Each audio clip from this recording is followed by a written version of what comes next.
ici, on va considérer la transformation de Lorentz et on va en arriver à parler du défaut de synchronicité. Donc, la transformation de Lorentz, c'est une transformation qui permet d'utiliser les mesures qui ont été faites dans un système et de les transposer dans l'autre système. Et la transformation de Lorentz permet de passer de A à B ou de B à A, selon le cas. Normalement, ça devrait être la même chose. Et ça, c'est une conséquence directe du premier postulat de la relativité, à savoir les lois de la physique sont les mêmes dans tous les systèmes.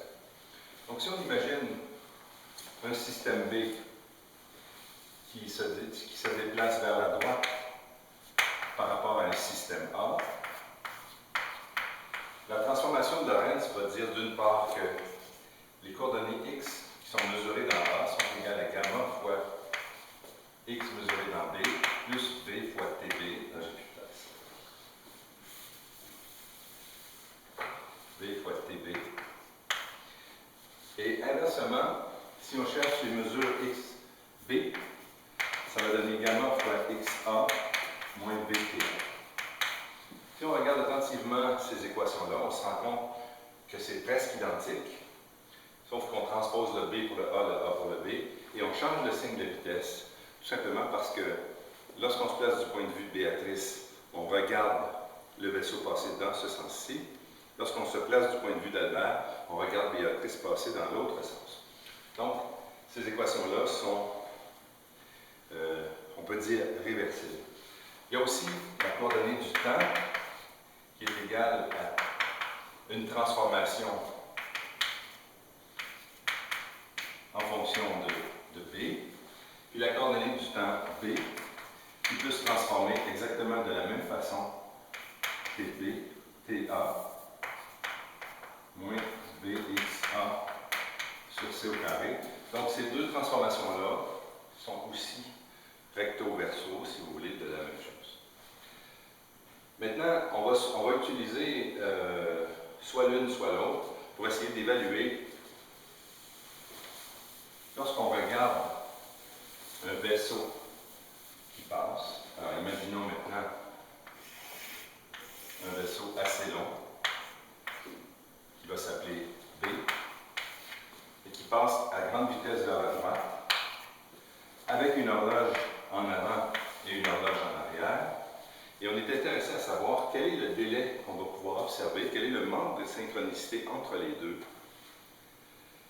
Lorsqu'on se place dans un système, par exemple, comme celui du quai, où il y a une horloge ici, une horloge là, vis-à-vis.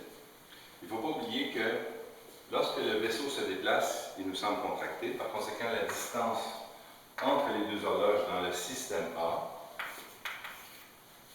leur longueur propre, si on mesure cette longueur-là, cette distance-là dans le système A, ça va être la même que la longueur contractée du système B, mais ce ne sera pas la même que la longueur propre du système B.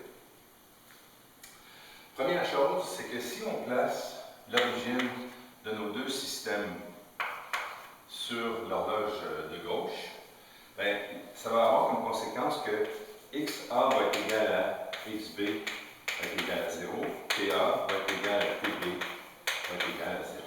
Donc ça, c'est simplement le reflet d'une convention dans la transformation de Lorentz, une convention qui fait en sorte qu'on suppose que les origines se croisent au moment où on met les horloges à 0, et ça nous aide à simplifier les transformations de Lorentz. C'est déjà suffisamment compliqué comme ça, il ne faut pas s'embourber dans des calculs plus complexes. Donc ça, c'est l'hypothèse simplificatrice du départ. À ce moment-là, on va vouloir savoir quel est le temps TB que mesure cette horloge-ci par rapport à celle-ci au moment où l'expérience a lieu et où on voit passer la fusée à toute vitesse. Donc là, ce qu'il faut réaliser, c'est que quand je le dis de cette façon-là, il faut que l'événement, disons qu'on appelle ceci l'événement numéro 1, la synchronicité, le fait que les deux horloges passent vis-à-vis, ça va être un autre événement, ça va être l'événement numéro 2. Et tous les petits indices 1 qu'on pouvait mettre ici vont donner autre chose quand on va les placer là-bas. Par exemple, si on mesure la distance XA pour l'événement numéro 2, bien, c'est évidemment pas 0, parce qu'on a placé l'origine ici, donc là, il faut que ça soit positif. Ça, il faut que ce soit un chiffre positif. La valeur de xb, on ne la connaît pas, mais disons qu'on doit connaître une des deux. Pour ce qui est de TA, alors là, c'est important, TA numéro 2, c'est-à-dire lorsqu'on est dans le système A et qu'on regarde passer le vaisseau, si on veut faire la mesure simultanément de chaque côté, bien, il faut que TA2 soit égal à ce temps-là, il faut que ça soit égal à 0. De sorte que on va maintenant essayer de déterminer TB avec une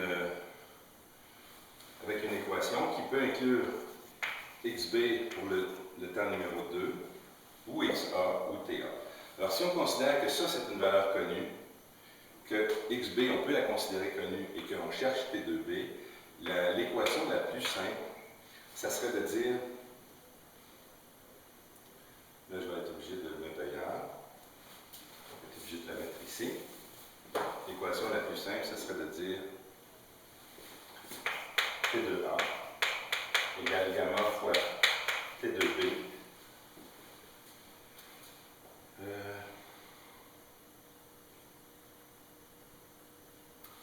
moins Vx2B sur C au carré. Donc ça, c'est la transformation de Lorentz pour les temps. Est-ce que mon signe est bon?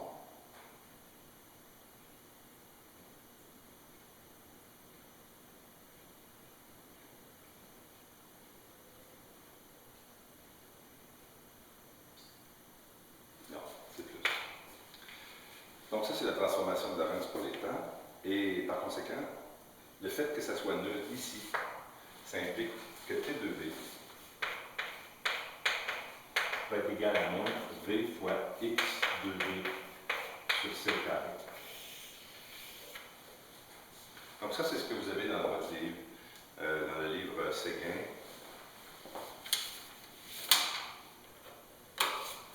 Et je ne sais plus à quelle page, mais vous avez ça s'appelle le défaut de